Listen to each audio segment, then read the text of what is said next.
Hello children, how are you all? Hope you all are keeping fine and taking care of yourself. Children, in today's class I am going to do chapter number 13 from your geography book, Insolation. Now children, in this chapter, in your previous class I have explained you the factor affecting the distribution of temperature, and under that heading I have done latitude, then altitude, distance from the sea, slope, wind and ocean currents.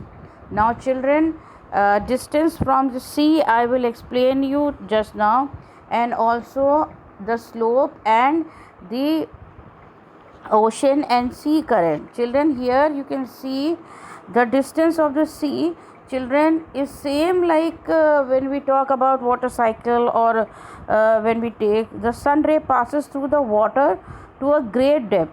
Now children, I have explained you this, that unlike the land, water is mobile, water is always moving, molecule of water is rapidly moving.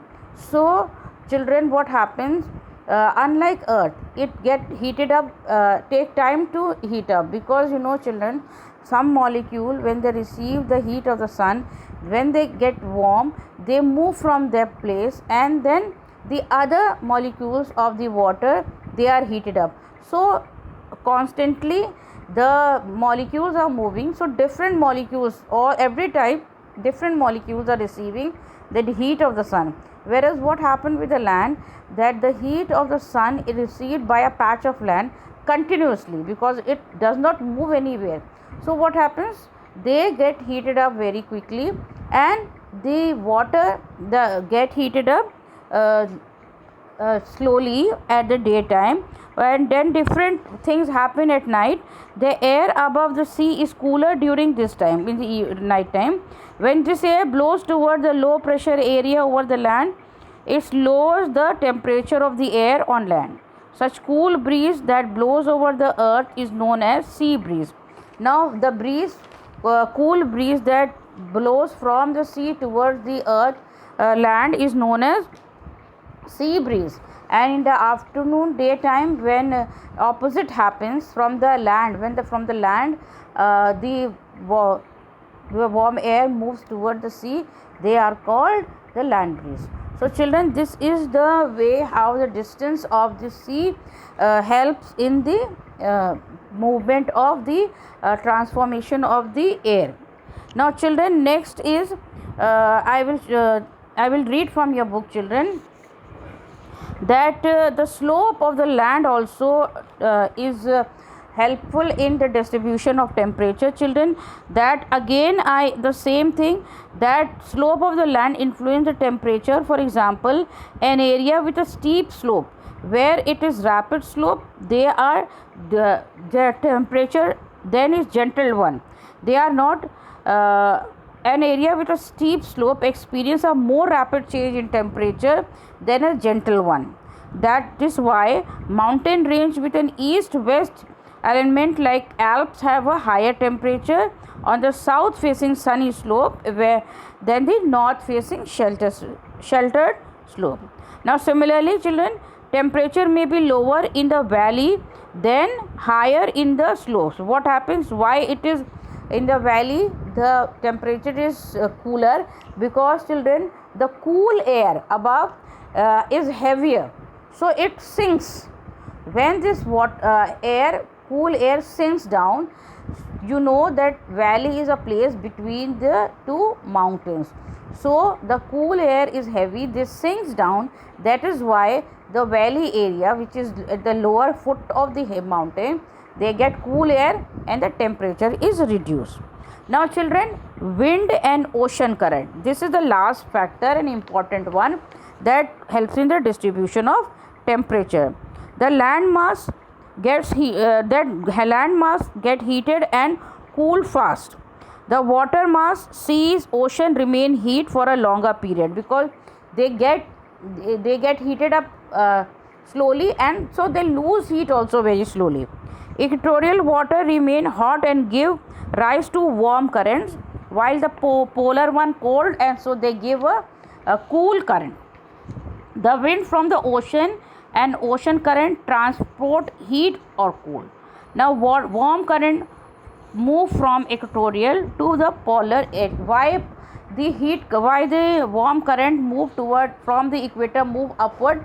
Because they are warm, so they are lighter, whereas the wind or breeze at the polar area is heavier, so they come down.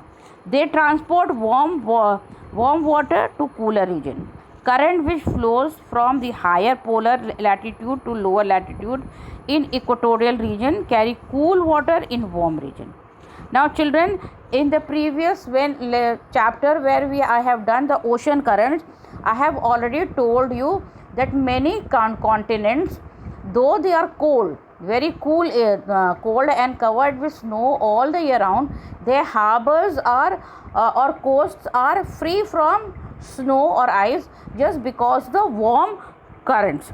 Now here you see that warm North Atlantic drift rises the winter temperature of northwest Europe, especially those of British Isles and Norway.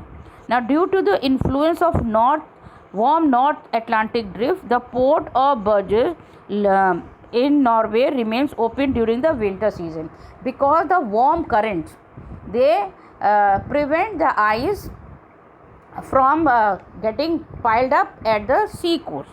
But in the other hand, what happens? The port on the northeast coast of Canada, located in the same latitude, they are not in different latitude, means the area, sea level area is same latitude, remains frozen several months because of the influence of cold Labrador current. So the coast of Canada, because of the cold Labrador current, it remains covered with snow for several months, whereas North Atlantic drift, because it is warm, it keeps the coast of Norway free from ice. So children, these are the factors that helps in the distribution of the temperature. Now children, here I have done this and I hope you have understood the chapter. Go through the chapter children, read the chapter, and if you don't understand anything, children, write it somewhere so that when we meet in the Zoom class, you can put up your question and I will explain you that part again. You underline that part which you have not understood, but it will happen only when you will go through the chapter, because children, just now you have a time to ask. Otherwise afterward when we will move to the other chapter, and it will be difficult for you and even for me to explain the things again. Now children, in this chapter, do all short questions in your copy and distinguish between. And I hope I have told you this about question answers.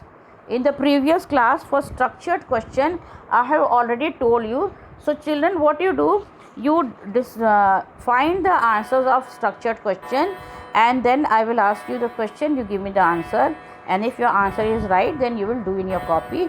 If you make any mistake, and then what I will do, we will discuss the answer again, and then I will let you do the work.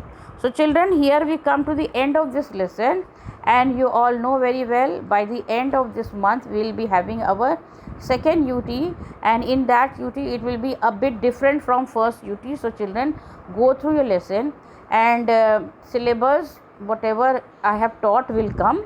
Maybe 1 or 2 lessons if I want to delete, I will let you know. Otherwise, because you will be having your board examination, so all the chapter will come for your final examination. So this time you prepare for second UT all the chapter till date what we have done. Okay, so children, don't waste your time thinking that school is not opened and we will learn whenever we get time, or when the school opens then we will learn.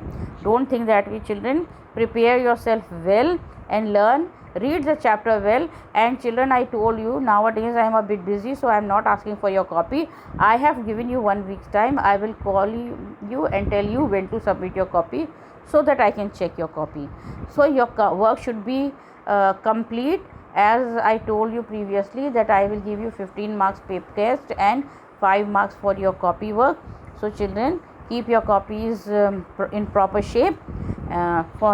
For today we will end up the class here, as we have completed the chapter children. Take care. Have a good day.